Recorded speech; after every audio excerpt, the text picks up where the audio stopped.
Hello viewer, my name is Amir and this is a HFI protocol. The arena on Combat Station Apex held 15,000 spectators from across 40 different worlds, and every single seat was filled. Krennic stood in the observation booth overlooking the main combat floor, his four eyes independently tracking different sections of the crowd while his mandibles clicked together in what passed for nervous anticipation among his people. As head of the Galactic Combat League, he had organized thousands of matches over his career. He had seen champions rise and fall. He had witnessed legendary battles that would be talked about for generations. But he had never in all his years running this organization felt quite this level of dread mixed with morbid curiosity. "This is a terrible idea," muttered Vorthal, his assistant coordinator and fellow Corinthian. "Absolutely terrible. We should have never approved this match." "The human requested it," Krennic replied, trying to sound more confident than he felt. "Multiple times, filed official challenge documents, went through every proper channel. What were we supposed to do? Deny the request and admit we were afraid? Yes, that is exactly what we should have done. Admit we were afraid, because we should be afraid. Humans have been in the galactic community for what, 15 years? They have zero combat sports history, zero champions, zero wins in any major competition, and now this one wants to fight Razath? Razath, the undefeated champion who has held the title for 8 consecutive seasons?" Krennic's mandibles clicked faster. "I know who Razath is." "Then you know this is going to be a slaughter. The human is going to get killed on live broadcast to 15,000 witnesses and another billion watching remotely. The human government is going to file formal complaints. There will be inquiries, investigations. Our careers will be over." The human signed the waiver, read all the documentation, acknowledged the risks. She knows what she is getting into. Does she? Does she really? Because I have seen the footage of her. She is tiny, maybe 1.6 meters tall, 60 kilograms soaking wet. She looks like a strong breeze would knock her over. And we are putting her in the arena with a Varaxian apex predator who weighs 300 kilograms and has claws that can shred armor plating. Krennic did not have a good response to that because Vorthal was absolutely right. This was going to be a disaster, but the human had been so insistent, so absolutely certain, and there was something in her eyes during the intake interview that had made Krennic believe just for a moment that maybe she knew something they did not. That moment had passed. Now he just felt sick watching the arena preparations. The human's name was Tessa Vaughn, and she had arrived at Combat Station Apex 3 days ago with almost no fanfare. No entourage, no coaches, no support team. Just her, a single equipment bag, and a calm confidence that seemed completely disconnected from reality.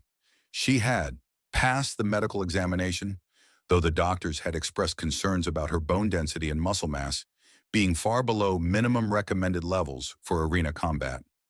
She had reviewed the match rules without asking a single clarifying question, and when asked if she wanted to withdraw her challenge, she had just smiled and said no. Krennic had watched her train in the practice facilities, or rather he had watched her not train. She had spent maybe 30 minutes doing stretches and movement drills that looked more like dance than combat preparation. Then she had sat in meditation for 2 hours. Then she had gone to her quarters and apparently slept for 10 hours straight. That was her entire preparation routine for fighting the most dangerous hand-to-hand combatant in the known galaxy. Meanwhile, Razath had spent those 3 days doing what he always did before a match: intense sparring sessions with multiple partners, strength conditioning that involved lifting weights that would crush most species, speed drills that turned him into a blur of motion, and intimidation displays where he roared loud enough to make the station's structural supports vibrate. The betting markets had opened at 1,000 to 1 odds against the human. Within hours, they had moved to 5,000 to 1, then 10,000 to 1. Then the bookmakers had just stopped taking bets because literally nobody was willing to put money on Tessa surviving, let alone winning. 5 minutes to match start, announced the arena AI through the facility's communication system. Krennic felt his stomach acids churning. Has anyone checked on the human? Made sure she understands what is about to happen? "I sent someone 20 minutes ago," Vorthal replied. "The human was doing breathing exercises. When asked if she needed anything, She requested water and silence. Water and silence. She is about to fight a Vraxian champion, and she wants water and silence. Humans are very strange. Humans are very dead if this goes the way I think it will. The arena floor was a circular space 50 meters in diameter with reinforced composite flooring designed to handle extreme impacts. The walls were transparent energy barriers that could withstand weapons fire and contained even the most violent combatants. Medical teams were positioned at 6 locations around the perimeter with emergency intervention equipment ready. This was standard for all matches, but today they had doubled the medical staff and added trauma specialists specifically trained in human physiology, just in case there was anything left to save. Introducing first, the challenger, the arena announcer's voice boomed across the space, translated simultaneously into 40 languages. From the human homeworld of Earth, making her Galactic Combat League debut, standing 1.6 meters tall and weighing 62 kilograms, Tessa Vaughn. The entry door opened, and Tessa walked out onto the arena floor. She wore simple, black combat shorts and a gray athletic top that left her arms and legs exposed. No armor, no padding, no protective equipment beyond the mandatory medical monitor attached to her wrist. Her dark hair was pulled back in a tight ponytail. Her face showed no expression. She walked to the center of the arena like she was taking a casual stroll through a park. The crowd noise was mixed. Some species made sounds of pity, others laughed. A few were silent, perhaps out of respect for someone who was about to die for their ambition. But mostly the atmosphere was one of morbid anticipation. They had come to see a spectacle, and they were certainly going to get one. And now the champion, the announcer continued, his voice rising with genuine excitement. Undefeated in 47 consecutive matches over 8 seasons, the apex predator of Vrax Prime, standing 2.8 meters tall and weighing 300 kilograms, the undisputed Galactic Combat League heavyweight champion, Razath the Unstoppable. The opposite entry door exploded outward as Razath burst through, and the crowd went absolutely insane. He was massive, not just tall but broad, with thick, corded muscle visible beneath his scaled hide. His arms were as thick as tree trunks, ending in hands that had 6 fingers, each tipped with retractable claws. His head was reptilian, with a pronounced snout full of teeth that could crush bone. His eyes were yellow with vertical slits that gave him a predatory appearance that made prey species instinctively recoil. He roared as he entered, a sound that physically hurt to hear at close range. He beat his chest with fists that made sounds like sledgehammers hitting stone. He postured and flexed and displayed for the crowd, and they loved every second of it. Tessa just stood in the center of the arena and watched. Her expression had not changed.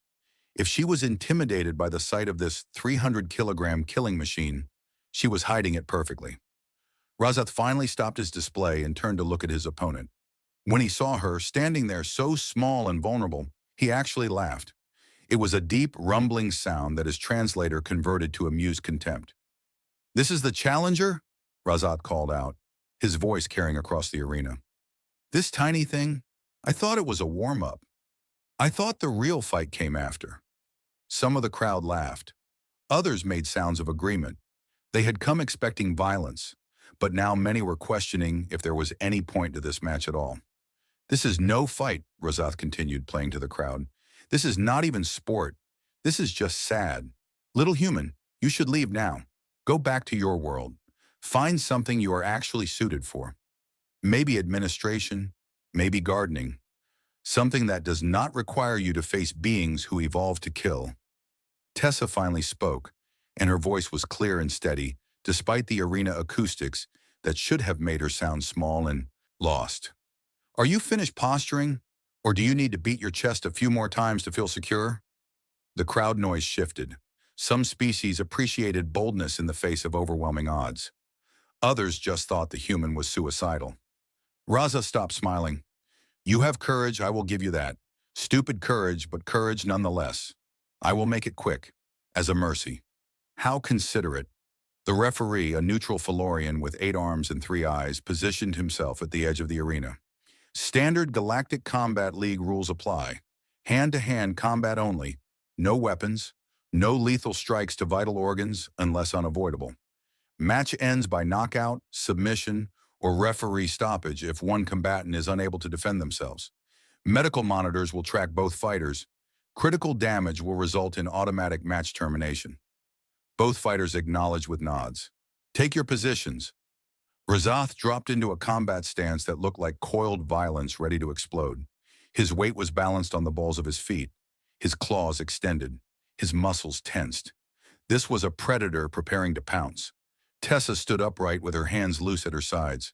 Her posture was relaxed, almost casual, like she was waiting for a transport instead of preparing to fight for her life. Fight! Razath moved with shocking speed for something his size.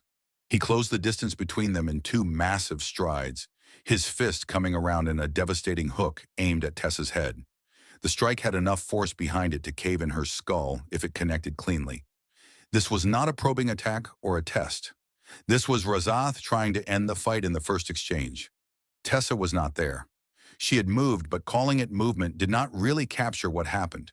She had simply not been where Razath expected her to be. And in the same instant, she was somewhere else. Specifically, she was inside his reach, too close for his long arms to be effective. Her hand struck his solar plexus in a precise, controlled hit. Razath stumbled backward, more from surprise than damage. His scales and natural armor had protected him from any serious harm. But the fact that she had gotten inside his guard at all was concerning. He reset his stance and came at her again, this time with a combination. Left jab, right cross, left hook. Each strike powerful enough to shatter concrete, each one aimed to overwhelm through sheer force. Tessa slipped all three punches. Her head moved in minimal arcs, just enough to let the strikes pass by centimeters. She was not blocking. She was not dodging in the sense of moving her whole body away. She was simply not occupying the space where the attacks landed. And after the third punch passed harmlessly by, she countered with a kick to Razath's knee. Not hard enough to break it, but hard enough to disrupt his balance and make him shift his weight awkwardly. The crowd was starting to murmur. This was not going how anyone expected. The human was supposed to be getting destroyed. Instead, she was making Razath look clumsy. Razath heard the crowd's reaction, and his pride was stung. He stopped holding back. He attacked with full speed and power, his strikes coming in blurring combinations that should have been impossible to defend against. His claws slashed at her torso. His fists hammered toward her face. His legs swept at her base. It was an overwhelming assault of violence that had broken every opponent he had ever faced. Tessa moved through it like smoke through a fence. She was there, then not there, then somewhere else entirely. Her movements were so economical, so perfectly timed, that it looked like the fight was choreographed. But it was not. She was just that much better at reading attacks and positioning herself defensively. 30 seconds into the match, Razath had thrown over 50 strikes. 0 had landed cleanly. He was breathing harder now, frustration visible in his movements. This was not how fights were supposed to go. He was the predator. She was the prey. Why was the prey not dying? "Stand still!" Razath roared, launching himself forward in a tackle attempt designed to use his mass advantage. If he could grab her, get her to the ground, the fight would be over in seconds. Tessa dropped low as he reached for her, so low that she was almost sitting on the arena floor. Razath's hands closed on empty air above her head. His momentum carried him forward, off balance. And as he stumbled past, Tessa's leg extended in a perfectly timed sweep that took his feet completely out from under him.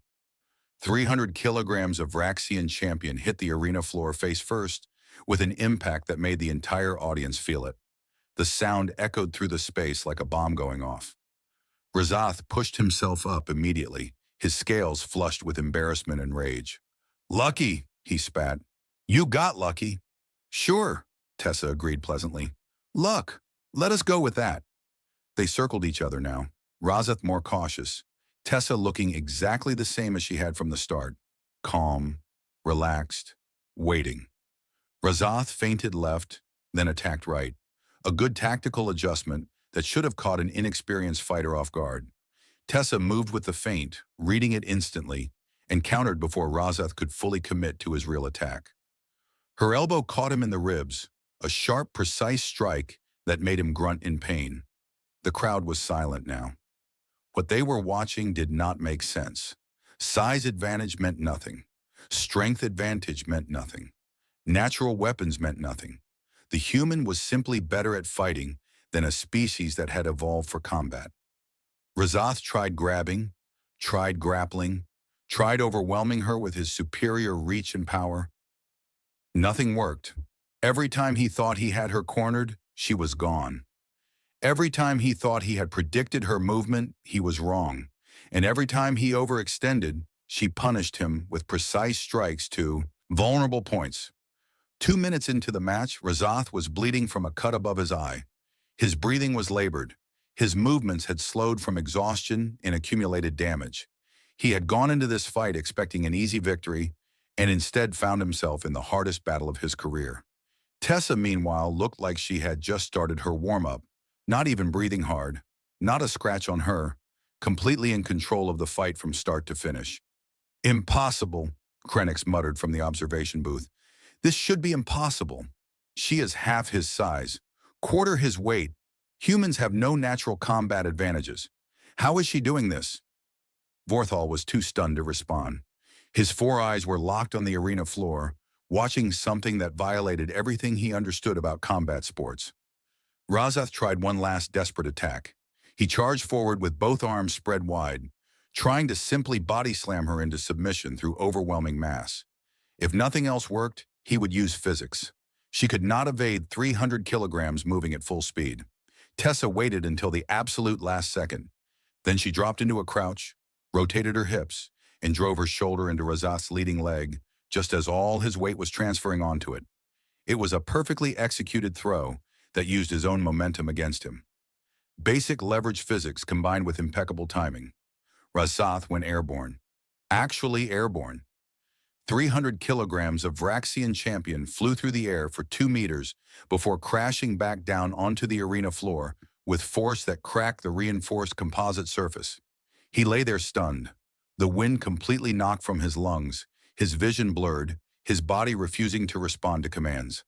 Medical alarms were sounding. His vital signs were spiking into dangerous zones. Tessa walked over and stood above him. She was not gloating. She was not celebrating. She just looked down at the fallen champion with the same neutral expression she had maintained throughout the entire fight. "Do you submit?" she asked quietly. Razath tried to push himself up, failed, tried again, failed again. His pride was screaming at him to keep fighting, but his body would not cooperate. For the first time in his career, he was completely outmatched. "Submit!" he gasped out. "I submit!" The referee rushed forward, both arms raised. "Match over! Winner by submission, Tessa Vaughn!" The arena was silent for exactly 3 seconds. Then it exploded. The crowd erupted in noise that was equal parts shock, excitement, disbelief, and pure awe. Medical teams swarmed Razath, checking his vitals and helping him off the floor. He was hurt, but he would recover. His pride was another matter entirely. Tessa walked calmly to the exit door while the crowd continued to lose their collective minds around her. She did not acknowledge the cheers, did not wave to the audience, did not do any kind of victory celebration. She just left like she had just finished a training exercise instead of defeating the most feared fighter in the galaxy. Krennic stood frozen in the observation booth, his mandibles locked open in shock. Around the arena, betting terminals were crashing as the impossible result processed through the system. 10,000 to 1 odds. Someone, somewhere, had just become obscenely wealthy. "What just happened?" Vorthal finally managed to say. "I think," Krennic replied slowly, "we just witnessed the beginning of a very significant change in galactic combat sports." "But how? She is so small, so weak-looking. How did she beat Razath?" "Because we made the same mistake everyone makes with humans. We judge them by their appearance instead of their capability. That was not strength down there.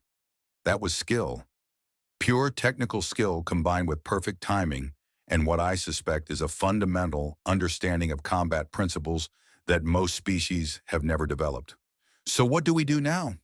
Krennic started reviewing incoming messages on his data terminal. Challenge requests were already flooding in. Every ranked fighter in the league wanted a match with the human. Media outlets were demanding interviews. Sponsors were offering contracts. The Galactic Sports Network was calling this the upset of the millennium. Now, Krennic clicked his mandibles in what might have been amusement or possibly hysteria. Now we figure out how to handle the fact that humans are apparently the best fighters in the known galaxy, and we have been completely oblivious to it for 15 years. This is going to get very interesting very quickly. In her quarters, Tessa Vaughn was removing her medical monitor and drinking water like someone who had just completed a light workout. Her communication terminal was flashing with over 300 incoming messages, challenge requests, interview demands, contract offers. She ignored all of it. Instead, she pulled out a small data pad and typed a brief message to her contact back on Earth. Match 1 complete. 0 injuries sustained. Proceeding to phase 2 as planned. The response came back within seconds. Confirmed. Excellent work. Remember, the objective is not just winning. It is showing them what humans can do when they stop underestimating us. Make them believe. Tessa smiled slightly. Oh, they are starting to believe. By the time I am done here, they will not just believe. They will know. Humans are not weak. We are just really good at looking harmless until the moment we stop pretending. She shut down the terminal, finished her water, and lay down to rest. Tomorrow would bring more fights, more challenges, more opportunities to demonstrate exactly what humanity was capable of when given the chance to prove themselves. The galaxy had spent 15 years treating humans like amusing curiosities. Soft creatures from a moderate world with no particular talents beyond decent engineering and average intelligence. They had been polite about it, mostly, but the condescension had been constant. Humans were fine for support roles and technical positions, but leave the serious work to species that evolved for it. Tessa and the 23 other human fighters currently scattered across galactic combat leagues were about to change that perception permanently. One match at a time, one defeated champion at a time, one shocked audience at a time, because humanity had learned a long time ago that being underestimated was actually an advantage. Let them think you are weak. Let them think you are harmless. Let them think victory is guaranteed. Then show them exactly how wrong assumptions can be when tested against reality. The Galactic Combat League had no idea what was coming, but they were about to learn a very important lesson that humans had known for thousands of years. Never judge a fighter by their size. Judge them by their skill, their determination, and their absolute refusal to accept defeat. And on that particular scale, humans had been fighting and winning against impossible odds since before they figured out how to make fire. The galaxy was about to discover what that really meant. The media storm that followed Tessa's victory was unlike anything Krennic had seen in his 30-year career managing combat sports. Within 6 hours, the match footage had been viewed over 2 billion times across the galactic network. Within 12 hours, it was the most discussed event in recent history. Within 24 hours, Tessa Vaughn had become the most famous human in the galaxy, and she absolutely hated it. No interviews, Tessa said firmly, standing in Krennic's office surrounded by 8 different media representatives all trying to talk over each other. I already told you, no interviews, no endorsements, no public appearances. I am here to fight. That is all. But the public wants to know about you, insisted a Velthari reporter whose translator rendered his desperation as whining. They want to understand how you defeated Razath. They want to know your training methods, your background, your secrets. My secrets are that I trained hard and took the fight seriously while everyone else assumed size mattered more than skill. There. Mystery solved. You can all leave now. Just one interview, pleaded a Felorian from the largest sports network. 10 minutes. We will make it worth your while financially. I do not need your money. I need you all to leave so I can prepare for my next match. Krennic finally intervened, using his authority as league coordinator to clear the room. When the media representatives had reluctantly departed, he turned to Tessa with something like admiration mixed with exasperation. You understand you could be wealthy beyond imagination from endorsements alone? Every major brand wants to associate with you. The offers are staggering. I am not here for wealth. I am here to prove a point, which is that humans deserve respect. Real respect, not the patronizing tolerance we have received for 15 years. Every species in this galaxy looked at us and decided we were harmless support personnel. Good with computers, maybe.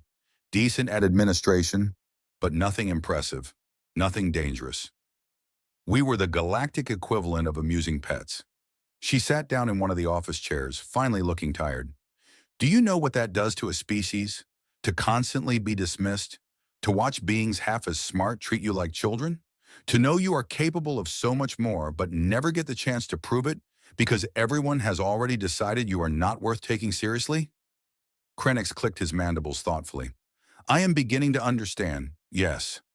Razath was not just a fight, he was a symbol, the undefeated champion, the apex predator, the being everyone feared and respected.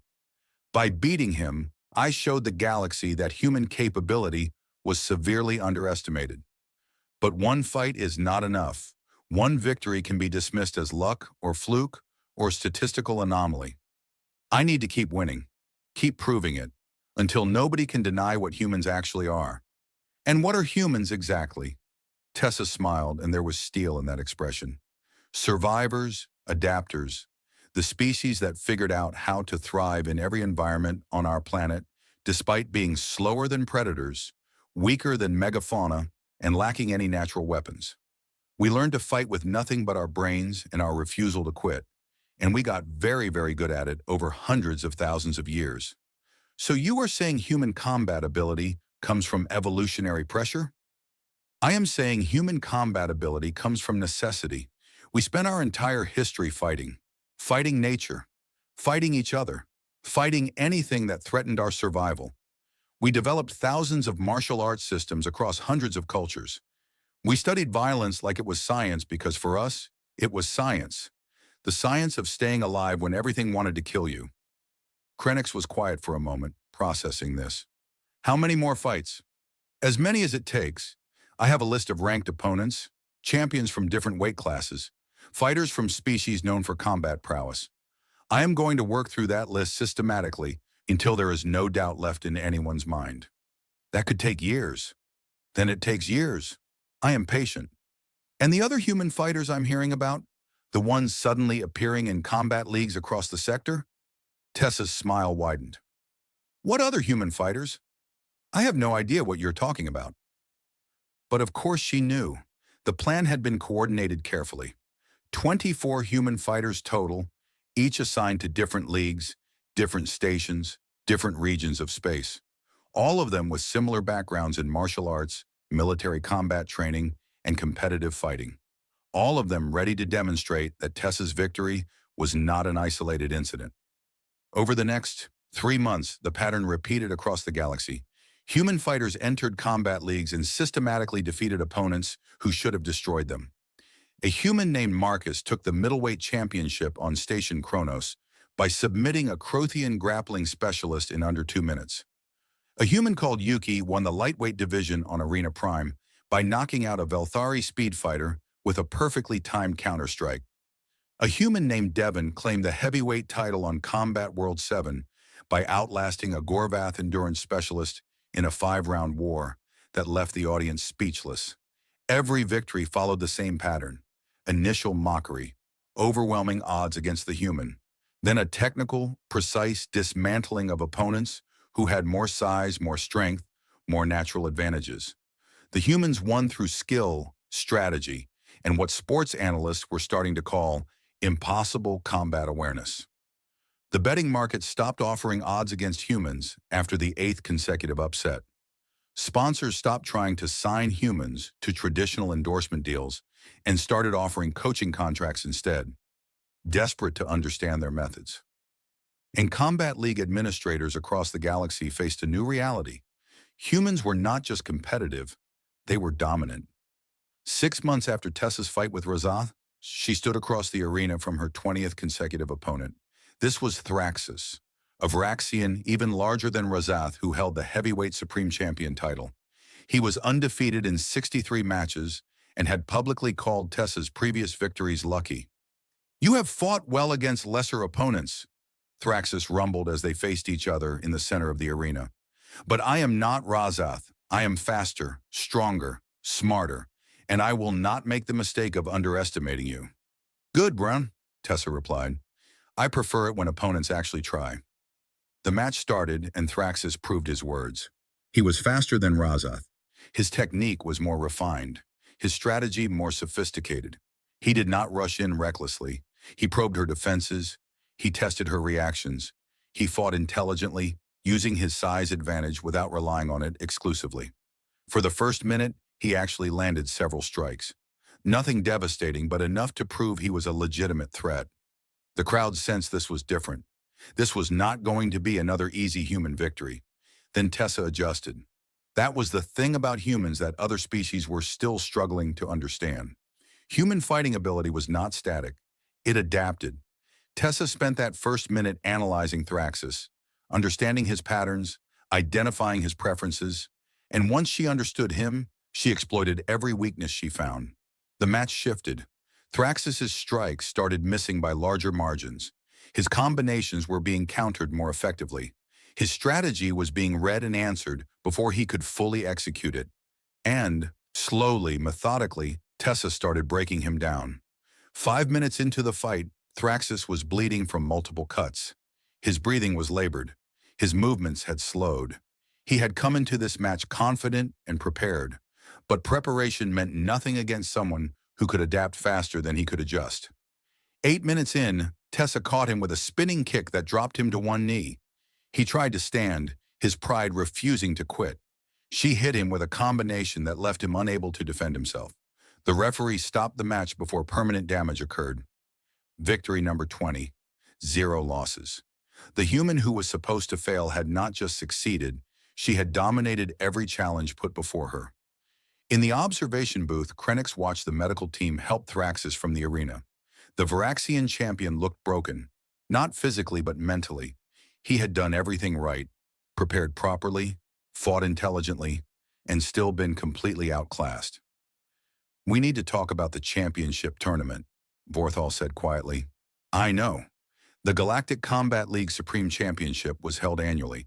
The top 16 fighters from across all divisions competed in single elimination format. It was the most prestigious event in combat sports. The winner was recognized as the absolute best fighter in the galaxy. Tessa had qualified 3 times over with her record. The tournament was scheduled to begin in 2 months. If she wins that, Vorthal continued, it is no longer a story about one exceptional human. It becomes a statement about humanity as a whole. Every assumption we have made about them gets questioned. Every role they have been assigned gets reconsidered. It changes everything." "I think that is exactly the point," Krennic replied.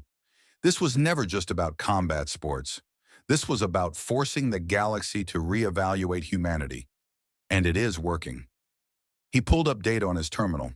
Human applications to military academies had increased by 400%. Human hiring in security positions was up 600%. Research programs were scrambling to study human physiology and combat capabilities. Universities were adding human martial arts to their curriculum. The shift was happening faster than anyone anticipated. "They planned this," Krennic said with certainty. "The humans. They coordinated this entire campaign. 24 fighters appearing simultaneously across the galaxy, all of them winning, all of them proving the same point. This is strategic. Should we be concerned? About what?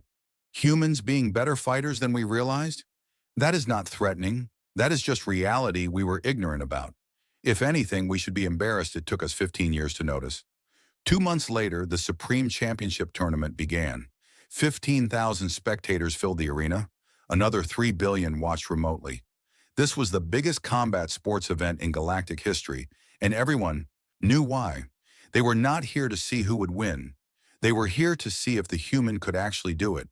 Could she defeat the best fighters from every major species in back-to-back matches? Could she claim the title that no human had ever even competed for before? Tessa won her first match in 3 minutes against a Thulian striker known for devastating knockout power. She won her second match in 5 minutes against a Felorian grappler with 8 arms and decades of experience. She won her third match in 4 minutes against a Crothian technical specialist who had studied every second of her previous fights. And then she faced Razath in the semifinals. The rematch everyone wanted. The former champion seeking redemption against the human who had humiliated him. Razath had spent 6 months training specifically to beat her. He had studied human anatomy, hired human coaches, adapted his entire fighting style to counter her techniques. The match was brutal. Razath was better than before. Much better.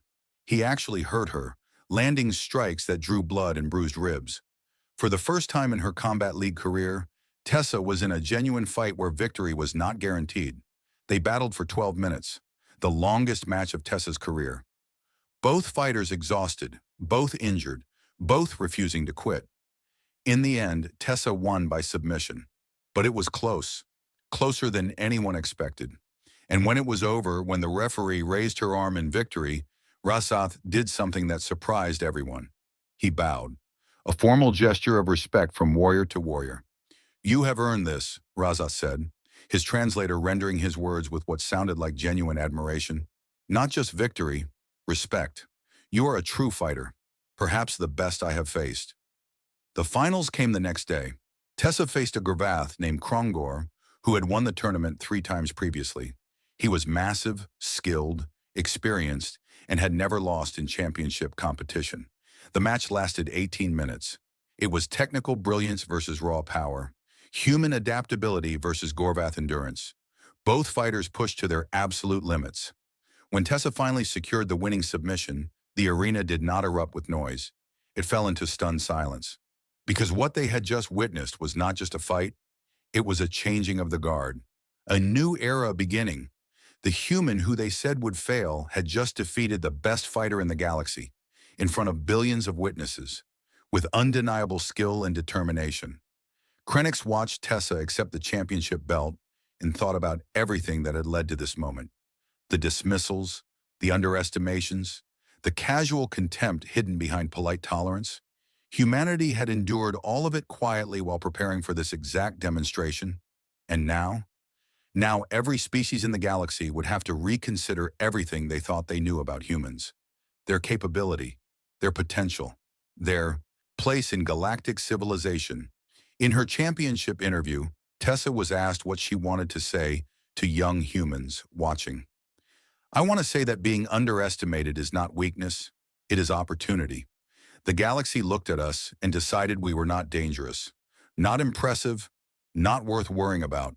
They were wrong, but we did not waste energy arguing. We just trained, prepared, and waited for our chance to prove it." She held up the championship belt. "This is not just mine. This belongs to every human who was told they were not good enough. Every human who was passed over for opportunities because someone assumed they could not handle it. Every human who knew they were capable of more, but never got the chance to show it. Now you have your chance. The galaxy is watching. Show them what humans can do."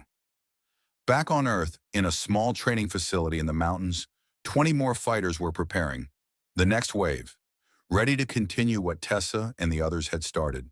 Because this was not about one championship or one victory. This was about permanently changing how humanity was perceived and treated in the wider galaxy. And it was working. One fight at a time. One victory at a time. One shattered assumption at a time. The galaxy had called the human weak, said she would fail, laughed at her audacity. She had defeated their best in seconds and kept defeating them for months. Proved that human capability had nothing to do with size and everything to do with skill earned through thousands of years of fighting for survival. And now finally, the galaxy understood. Humans were not weak. They were just very good at looking harmless until the exact moment they decided to stop pretending. That lesson was learned, and it would not be forgotten. Before we jump into the chaos, don't forget to hit subscribe so you never miss the next adventure. If you enjoyed this video, please hit the subscribe to the channel for more amazing sci-fi stories.